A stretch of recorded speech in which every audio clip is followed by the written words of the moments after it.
तो ठुनंत है मेरे शो ननंत है मेरे प्यार तो पेश तमर सामन आज विशेष आज मैं तिम था बताने वाल छूँ 1962 की वो घटना। आज हम सुनेंगे लाल सिंह पांगती जी से किस तरह से उन्होंने 1962 में अपना सहयोग भारतीय सेना को दिया, जिसमें जौहर वासियों ने बढ़ चढ़ कर अपनी भागीदारी दिखाई है और गर्व होता है सौका होने में। तो सुनते हैं वही कहानी इस वीडियो में। तो ठुलान थे मेरे शो ननन थे मेरे प्यार तो 20 सितंबर सामान आज विशेष आज मैं टीम था बताने वाला छूँ 1962 की एक वो घटना जिसको आप सुनकर वाकई लगेगा and you will feel proud to be सौखा।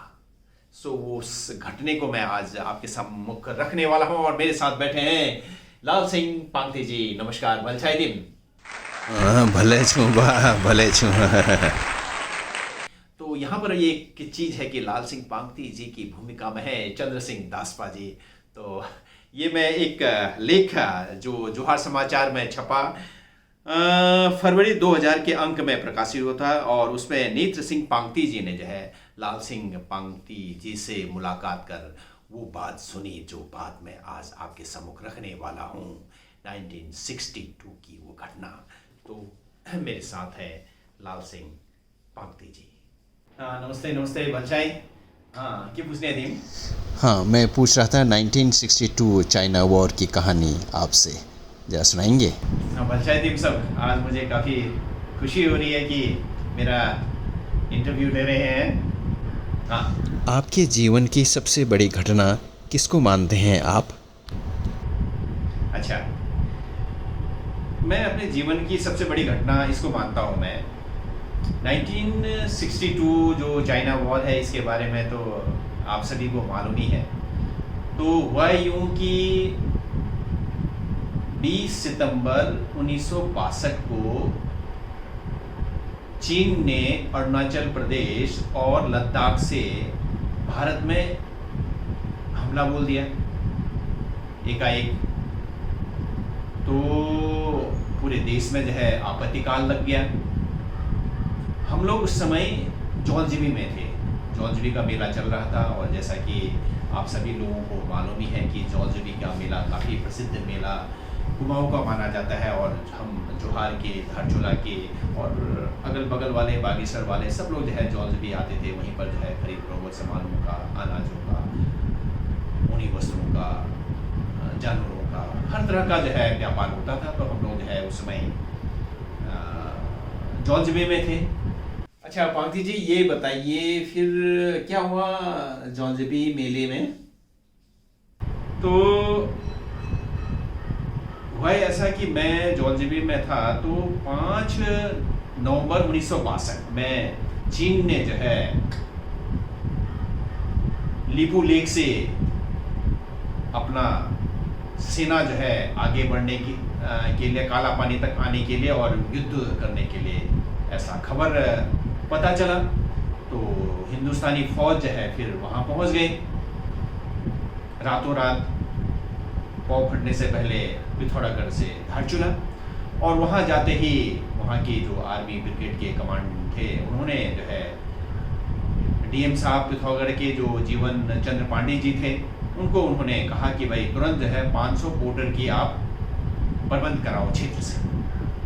तो तुरंत डीएम साहब ने सभी एसडीएम, तहसीलदार, कानून को, पटवारी सभी को कहा गांव में जाओ, हर गांव से 20-20, 25-25 जो है पोर्टर जो है धारचूला भेजो। तो गांव के लड़के तैयार तो हो जाते थे लेकिन वो आधे रास्ते में ही छिप जाते थे, नहीं पहुंचते थे और कहना यही था कि सबसे पहले लड़ाई में मरेंगे तो हम मरेंगे, इस तरह का ख्याल आने लग गया। तो जब यहाँ से वायरलेस हुआ नीचे से डीएम कैंप से कि भाई हमने जो है 100-150 पोर्टर भेज दिए हैं धारचूला और धारचूला कोई ना पहुँचे, तो ऐसे में डीएम साहब को बड़ा गुस्सा आया। तो वो 14 नवंबर 1962 आज भी मुझे वो दिन याद है। वो आए जौलजिबी में उसमें डीएम कैंप लगा हुआ था क्योंकि वो मेले के चक्कर में जो है डीएम कैंप वहीं लगता था। तो आए तो वो वहाँ पर बैठे तो तुरंत जो है वहाँ के जो डीएम थे जीवन चंद्र पांडे जी उन्होंने चपरासी भेजा, जाओ लाल सिंह पांगती को बुला के ले आओ। मैं भी दौड़े दौड़े चला है भाई क्या हो गया। मैंने अंदर देखा तो दो लाल टोपी पहने हुए थे भारत सरकार का, आपस में बातचीत कर रहे हैं और उनकी बातें मुझे समझ में नहीं आ रहा था। वो संभवतः मुझे लगता है तेलुगु या तमिल होंगे, आपस में बातचीत कर रहे थे और डीएम के साथ जो है अंग्रेजी में बातें कर रहे थे।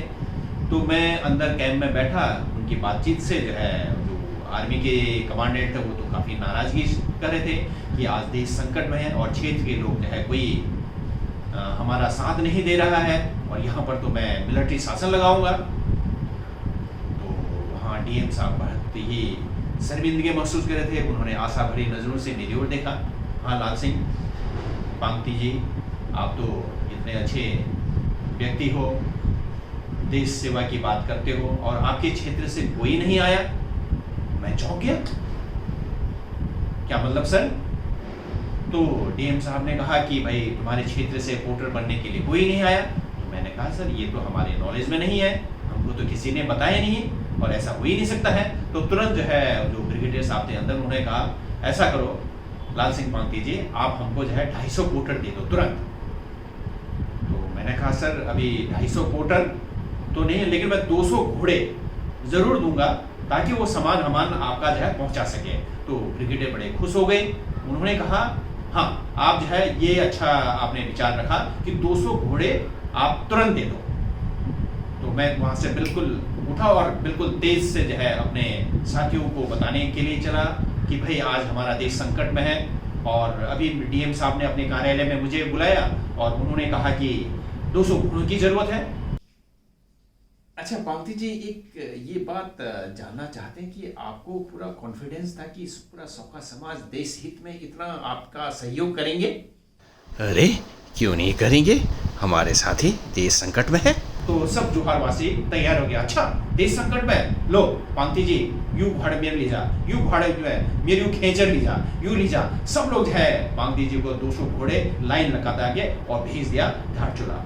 और मैं फिर दोबारा वापस लौट के जो है डीएम ऑफिस आया कि सर 200 घोड़े जो है चल दिए वहाँ पर। तो डीएम साहब बड़े प्रसन्न हो गए और मेरी बात जो है कुमाऊं कमिश्नर मिस्टर शर्मा जी थे वहाँ तक बात चले गई। और फिर जो है ब्रिगेडियर साहब भी जो है सब लोग खुश हो गए और फिर घोड़े वोड़े से जो है बारूद, खाना पीना, दवाई सब जो है आगे पोस्ट में जाने लग गया। फिर कुछ दिनों बाद जो है ये खबर आया कि जो है लाल सिंह पांगती को जो है राष्ट्रीय पदक मिलने वाला है, क्योंकि देश आपत्ति काल में था, देश संकट में था और लाल सिंह पांगती के सहयोग से जो है हम अपना कार्य कर पाए। तो पांगती जी एक चीज़ ये बताइएगा, जब आपका नाम जो है राष्ट्रीय पदक के लिए चुना गया तो कैसा लगा आप? मुझे भी बड़ी प्रसन्नता थी। और 27 नवंबर 1962 को जो है किसान मेला चल रहा था नाचनी में। तो जो वहाँ के डीएम थे पिथौरागढ़ के जीवन चंद्र पांडे जी, उन्होंने मुझे बुलाया और कहा कि ये प्रशस्ति पत्र आपको मिलता है आपके सहयोग के लिए, धन्यवाद। मैं भी बड़ा वो हो गया, बड़ा मलाल सा रहने लग गया। ये तो राष्ट्रीय पदक की बात चल रही थी सर। तो खैर एनीवे वो मुझे केवल प्रशस्ति पत्र ही मिला, जिसका मलाल मुझे आज भी है। हाँ लेकिन आर्मी वालों ने मुझे बहुत इज्जत दिया। जब मैं धारचूला गया, आर्मी वालों ने मुझे बुलाया था तो मुझे ऑनरी रिक्रूटिंग ऑफिसर का पद उन्होंने मुझे दिया और मेरी बहुत इज्जत मुझे उन्होंने किया। मुझे काफ़ी सराहा मेरे कार्यों को।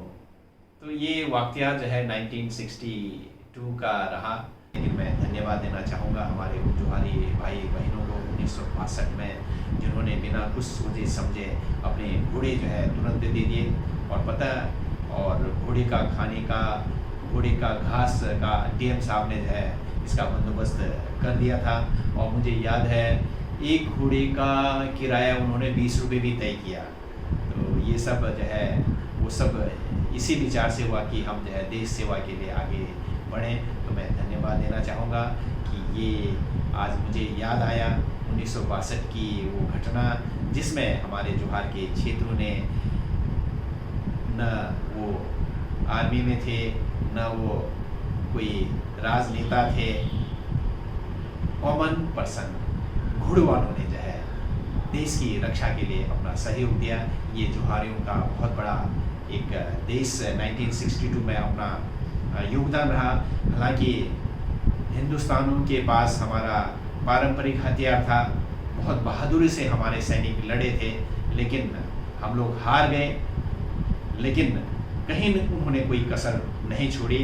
और जो आज मैं ये बता रहा हूँ मैं कि भले मुझे राष्ट्रीय पदक नहीं मिला, इसका मलाल मुझे आज भी है, पर